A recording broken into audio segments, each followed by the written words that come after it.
चंबल का इलाका पुराने समय से ही चोरी और डकैती के कामों के लिए प्रसिद्ध रहा है। यहाँ पर आए दिन इस तरह की घटनाएं होती रहती हैं। अब तो यहाँ के लोगों को इन सब की आदत सी हो चुकी है। पर इस बार फिर से चोरों का एक नया समूह चंबल में आता है और लोगों को परेशान करना शुरू कर देता है। भाई, सुना है कि हमारे इलाके में चोरों का एक नया समूह घुसा है और उन्होंने बहुत आतंक मचाया हुआ है। हाँ, उन लोगों ने कुछ दिन पहले ही मेरे घर में भी चोरी की थी। घर में रखा सारा कीमती सामान चुराकर खुद की तरह गायब हो गए। दया और चंदन बात कर ही रहे थे कि तभी उन्हें कुछ आवाज सुनाई देती है। पकड़ो पकड़ो, उनको पकड़ो।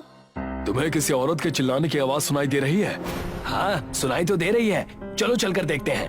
दया और चंदन आवाज की तरफ बढ़ते हैं। पकड़ो उनको, अरे उन चोरों को पकड़ो, उन्होंने मेरी दुकान के सारे पैसे चुरा लिए हैं। क्या हुआ काकी, कितने पैसे थे दुकान पर? पूरे महीने की कमाई थी चंदन बेटा, वो बदमाश चोर सारे पैसे चुरा कर भाग गए। जब चोरी हुई तो आप उस वक्त कहाँ थी? मैं तो दुकान पर ही बैठी थी बेटा, ग्राहकों को सामान दे रही थी। जब मेरी नजर तिजोरी पर पड़ी तो मैंने देखा कि वो खाली हो चुकी है। अच्छा, तो क्या आपने उन चोरों का चेहरा देखा था?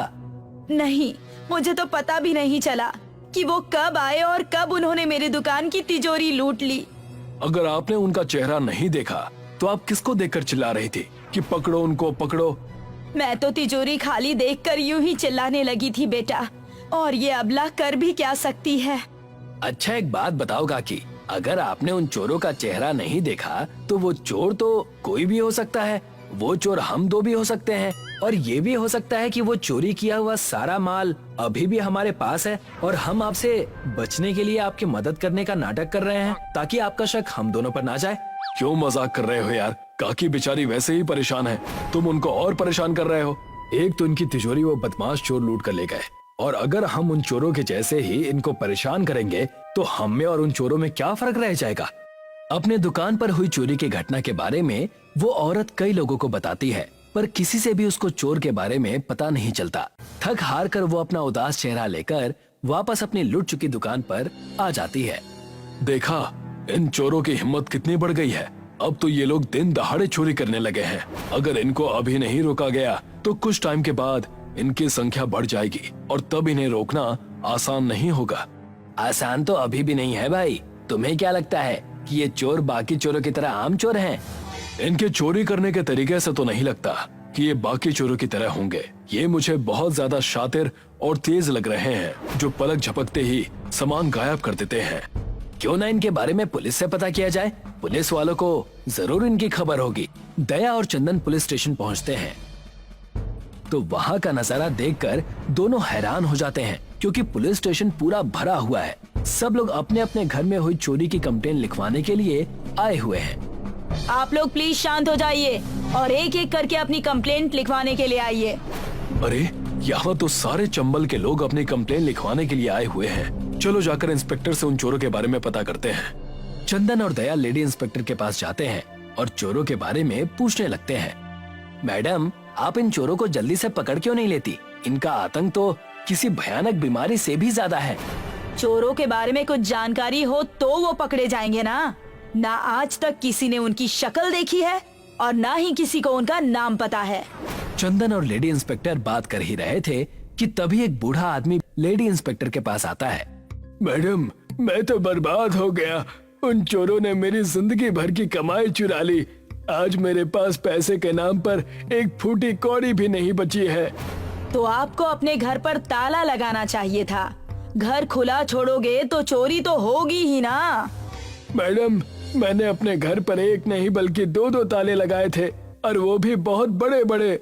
मेरी खुद ताले की दुकान है। अपने लिए मैंने वो ताले निकाले थे जो टूट नहीं सकते, पर फिर भी उन चोरों ने ताले तोड़कर सारे पैसे गायब कर दिए। ठीक है, मैं आपकी कंप्लेंट तो लिख लेती हूँ, पर मुझे लग नहीं रहा कि इससे कुछ फायदा होने वाला है। ये कैसी बात कर रही हैं मैडम आप? अगर पुलिस वाले ही इस तरह की बातें करेंगे तो हम अपनी समस्या लेकर किसके पास जाएंगे? चोरों की बढ़ती हिम्मत से चंबल की जनता का पुलिस पर से भरोसा उठ रहा था। अब किसी को भी पुलिस पर यकीन नहीं था कि पुलिस उनकी कुछ मदद कर पाएगी।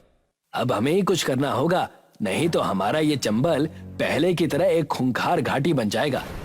दादाजी ने हमें द्रोणगिरी पर्वत के बारे में बताया था, जिसे हनुमान जी उठाकर ले गए थे। वो एक मजबूत पर्वत है। हमें उसके पत्थर से दरवाजे और ताले बनाने पड़ेंगे। चोर उस पर्वत के पत्थर को नहीं तोड़ पाएंगे। चंदन और दया दोनों द्रोणगिरी पर्वत के लिए निकल पड़ते हैं। कई दिन पैदल चलने के बाद दोनों पर्वत पर पहुंच जाते हैं, जहां पर उनको एक वानर दिखाई देता है। हे बालक, तुम कौन हो और इस पर्वत पर किस कारण से आए हो? हम चंबल के रहने वाले हैं और इस पर्वत पर पत्थर लेने आए हैं। इस पर्वत के पत्थर सिर्फ वही ले जा सकता है जो राम भक्त होगा। अगर तुम राम भक्त नहीं हो तो यहाँ से पत्थर नहीं ले जा सकते। हम इस वानर से क्यों बात कर रहे हैं? सीधा पत्थर उठाकर चल देते हैं। तुम ऐसा नहीं कर सकते। तुम्हें पता है, एक बार बाली एक गुफा में चले गए थे और जब वो देर तक वापस नहीं लौटे तो उनके भाई सुग्रीव ने इसी पर्वत के एक बड़े पत्थर से उस गुफा को ढक दिया था और बाली उसी गुफा में कैद हो गए थे। हाँ, मैंने भी ये कहानी सुनी है।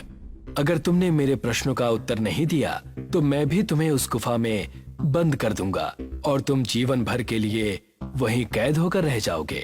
अपने चंबल को बचाने के लिए मैं ये खतरा भी उठा सकता हूँ। आप मेरी परीक्षा शुरू कीजिए वानर महाराज। श्री राम का सबसे बड़ा भक्त कौन था? श्री राम का सबसे बड़ा भक्त एक वानर ही थे और हम उनको संकट मोचन हनुमान जी के नाम से पूछते हैं। श्री राम जी की नगरी का नाम क्या था? अयोध्या। श्री राम ने समुद्र पर पत्थरों का पुल क्यों बनवाया था? लंका पर चढ़ाई करके रावण को हराकर सीता माता को वापस लाने के लिए प्रभु श्री राम ने समुद्र पर राम सेतु बनवाया था। तुम प्रभु के सच्चे भक्त लगते हो, इसीलिए तुम जितने पत्थर चाहो यहाँ से उतने पत्थर ले जा सकते हो। वानर दया और चंदन को रत्नगिरी पर्वत से बहुत सारे जादुई पत्थर देता है। उन पत्थरों को लेकर चंबल वापस जाते हैं और उनको तराश कर उनसे एक जादुई दरवाजा और एक जादुई ताला बनाते हैं। चलो इस जादुई दरवाजे को घर पर लगाते हैं ताकि चोर इसमें फंस जाएं और हम उनको पकड़ सके। दोनों मिलकर उस जादुई दरवाजे और जादुई ताले को अपने घर पर लगाते हैं। अब जैसे ही चोर चोरी करने के लिए आते हैं और ताला तोड़ने की कोशिश करते हैं, सभी चोर जादुई दरवाजे में फंसकर घर के अंदर बंद हो जाते हैं। अरे ये क्या हो गया? लगता है ये कोई मायावी जादुई दरवाजा है। इसको जल्दी से तोड़ो, नहीं तो पुलिस हमें नहीं छोड़ेगी। सभी चोर घर के अंदर से दरवाजा जोर जोर से पीटने लगते हैं। ये आवाज सुनकर चंदन समझ जाता है कि चोर जादुई पत्थर के दरवाजे में फंस चुके हैं। वो पुलिस को बुलाता है और पुलिस सभी चोरों को अरेस्ट कर लेती है। चंदन और दया को चोरों को पकड़वाने के लिए इनाम मिलता है और साथ ही पुलिस में भर्ती होने के लिए भी बुलाया जाता है।